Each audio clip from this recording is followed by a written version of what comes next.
Good morning students, my name is Tarun from विश्वास school. तो आज हम हमारी ऑनलाइन क्लास के अंदर एक टॉपिक करेंगे स्वर। तो सबसे पहले ये जानेंगे कि हम स्वर क्या है, कितने होते हैं, तो उनके बारे में। जैसे आपने सा रे गा मा पा धा नी ऐसा सुना होगा संगीत के अंदर, तो ये स्वर है। सा रे गा मा पा धा नी, देखो यहां लिखे भी हैं सा रे गा मा पा धा नी। ये 7 स्वर हैं संगीत के अंदर। तो ये स्वर अब कहते किसे हैं, इसकी परिभाषा हम करेंगे। स्वर ऐसी आवाज होती है जो अपने स्थान पर स्थिर रहते हुए, मतलब जितने भी ये स्वर हैं सा रे गा मा पा धा नी, इनका एक निश्चित स्थान है और ये अपने उसी निश्चित स्थान पर रहते हुए एक आवाज पैदा करते हैं, एक कंपन पैदा करते हैं।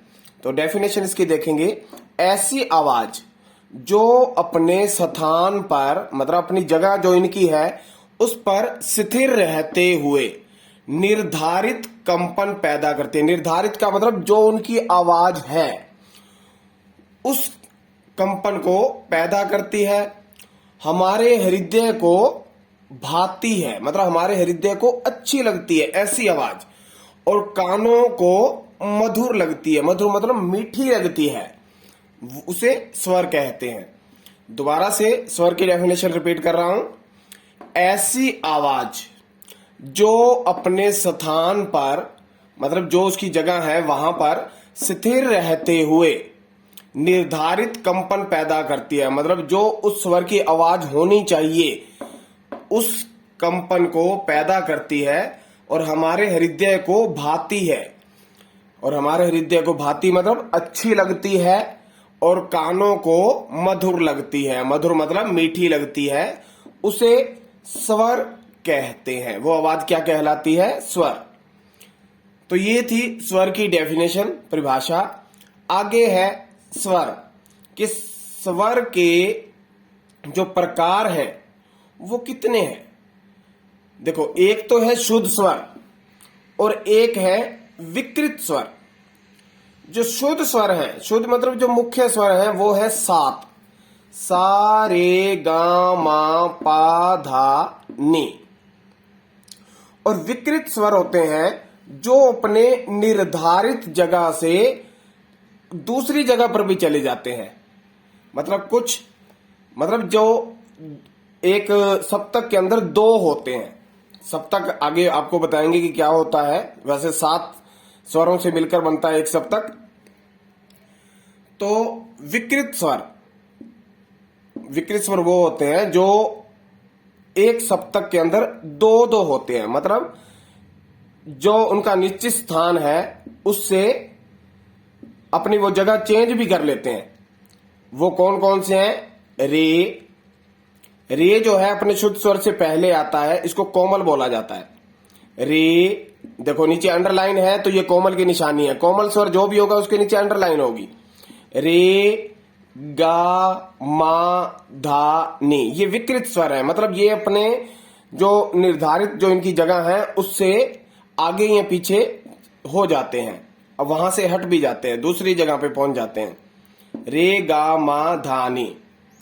तो इनमें से देखते हैं विकृत स्वर कौन से बने। रे गा मा धा नी। और 2 स्वर रह गए जो विकृत नहीं है, वो है सा और पा। तो विकृत स्वर 7 शुद्ध स्वर हो गए और विकृत स्वर है रे गा मा धा नी। 5 विकृत स्वर हो गए।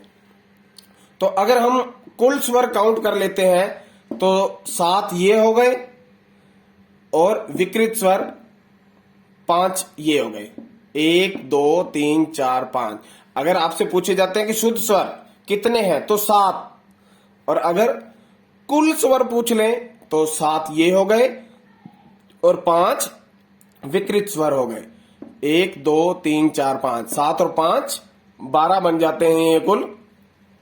आगे ये जो विकृत स्वर हैं इनको भी आगे दो भागों में डिवाइड किया गया है, एक कोमल स्वर और दूसरा है तीव्र स्वर। अब इनमें से जो रे गा जिनके नीचे अंडरलाइन है वो तो आ जाएंगे कोमल स्वर के नीचे, क्योंकि कोमल स्वर के नीचे अंडरलाइन लगती है। तो रे गा धा नी ये चार स्वर हैं, ये कोमल हैं।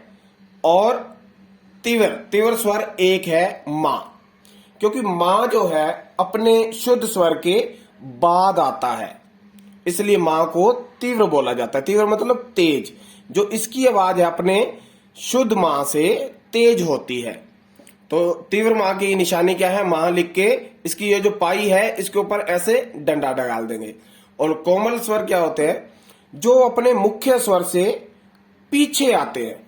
जैसे शुद्ध रे है तो शुद्ध रे से जो पहले वाला स्वर होता है, मतलब सा के बाद हो गया और रे से पहले, तो उसको रे कोमल बोला जाता है। ऐसे ही शुद्ध गा से पीछे गा कोमल, अपने मुख्य स्वर से पीछे मिलते हैं कोमल स्वर हमेशा ही। और धा, शुद्ध धा से पीछे धा कोमल, और शुद्ध नी से पीछे क्या आ जाएगा, नी कोमल। अब हमने ये जो स्वर किए सा रे गा मा पा धा नी, ये स्वरों के संक्षिप्त रूप हैं, मतलब एक छोटा नेम जिसको आप बोल देते हो, ये वो है सा रे गा मा पा धा नी। और स्वर का जो मुख्य नाम क्या है, जैसे सा को षडज बोल देते हैं, रे को ऋषभ बोल देते हैं, गा को गंधार बोल देते हैं, मां को मध्यम बोला जाता है। क्योंकि ये जो मां है इन सब के बीच में आता है। देखो 1 2 3 और नीचे से भी 1 2 3, तो ये बीच में आता है, तो इसको मां को मध्यम बोला जाता है, मध्यम स्वर। उसके बाद है पा को पंचम बोला जाता है, क्योंकि ये 5वें नंबर पर है, 1 2 3 4 5, पंचम। उसके बाद है धा को धैवत बोला जाता है, और नी को निषाद बोला जाता है। दोबारा से ये जो संक्षिप्त रूप हैं सा रे गा मा पा धा नी, इनके नेम क्या है। सा जो मुख्य नाम इसका सही है, ये तो संक्षिप्त रूप की है हमने, संक्षिप्त रूप। तो जो मुख्य नाम है षडज, सा को षडज बोलते हैं, रे को ऋषभ, गा को गंधार, मां को मध्यम, पा को पंचम। मध्यम तभी बोला जाता है, अभी आपको बताया, क्योंकि ये बीच में है, और पंचम सभी स्वरों के बीच में है तो मध्यम है, और पंचम ये 5वें नंबर पर है तो इसको पंचम बोल सकते हैं हम। धा को धैवत भी बोला जाता है, और नी को निषाद। तो ये हमने पढ़े आज स्वर की परिभाषा, स्वर के प्रकार और स्वरों के नाम और उनके संक्षिप्त रूप। तो आज के लिए इतना ही। Thank you.